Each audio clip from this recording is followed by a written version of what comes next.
How can organizations help staff support people's sexuality and relationships? When you first started working with Brian in a home share placement, the advice that was given to you was just don't talk at all about sex. Just do not mention it, don't bring it up. That's the overall impression that I had. Mm-hmm. Why did you feel that wasn't a great approach? Every individual, like we're pretty similar in a lot of different senses. We have impulses and urges and we feel sexy sometimes and sometimes we don't. And I knew that he was experiencing those same things. And if he didn't have somebody to talk to about it, it would just be happening in like kind of a secret. And I also think that he was under the impression, because he mentioned to me, that he would get in trouble or maybe go to jail if he was feeling in a sexy mood and kind of wanted to like go into his bedroom or something. So he was afraid he would go to jail if he was masturbating? Yeah. Okay, yeah.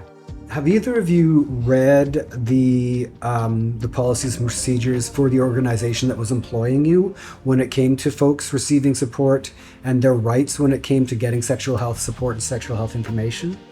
I didn't read them. The only thing I can say about that is that I definitely got the message from my superiors about how it's supposedly okay to have these conversations, but we never got any support. We never got any training. I mean, I'm sure that there was probably something in, my onboarding documents or something like that, but I don't remember explicitly reading anything around support around sexuality. As a support worker in a day program, that was something that we really didn't have a lot of support around. Yeah. As a community connector, certainly there was a lot more. So it depended on the type of, context I was working in. I also worked in this sector at a time when I think a lot of things were changing. There was no education for me either. There was, no guidance or education or even a recognition that this is something that maybe should be discussed. It was really scary to talk about it with Brian because I just didn't know. What would have helped you feel prepared to have these kinds of conversations? If there was a care plan regarding those types of things, it would have helped a lot. And also, I asked, who can we reach out to? I wanted to get in touch with a psychiatrist if there's anybody for sexual health. I think that the organizations need to take a deep, good look at all of the things that are very, very scary to them around sexuality, relationships, and the potential maybe pitfalls, and do like a really, really intentional assessment of why they do certain things and why certain policies are in place. Something that I remember feeling quite a lot as a staff person supporting people with disabilities is like you said, it kind of all fell to me to figure out how to be the ambassador for a lot of things and didn't have a lot of kind of material support for some of those things. So do you feel like having some more clarity in terms of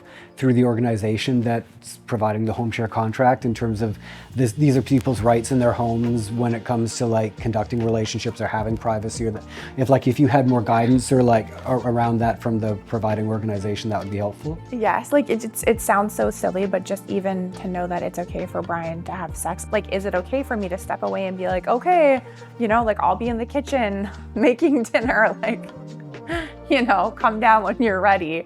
What I see often with organizations in this sector is that they really, really like to say that they're for supporting people with disabilities around sexual health and love and relationships, and then something happens, like it happens in all of our lives sometimes. Someone gets hurt, something doesn't go according to plan, and because there's not really the intentionality behind supporting people to actually have full lives, then the entire system collapses.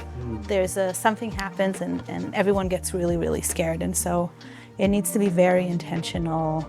There's sometimes this feeling that you can support people with things as long as everything goes right. But if things go wrong, that's when the onus and the responsibility and that fear comes up of am I gonna bear the responsibility of something having gone wrong? Being equipped with good facts, with good information, with good materials that I could use as a basis to start some of these conversations would have been incredibly helpful.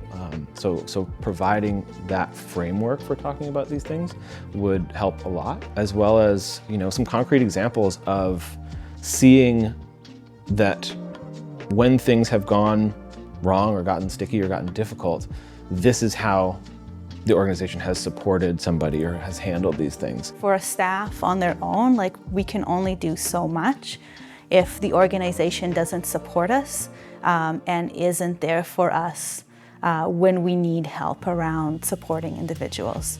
So I feel like the organizations themselves need to do a really good assessment of what exactly they're doing, because I think that even though they say that they're supporting sexuality, in reality they're not at all supporting it, and that's a problem. And so knowing that in no uncertain terms that if this thing happens, if somebody has a bad experience, if something goes not the way we would have liked, we still support you.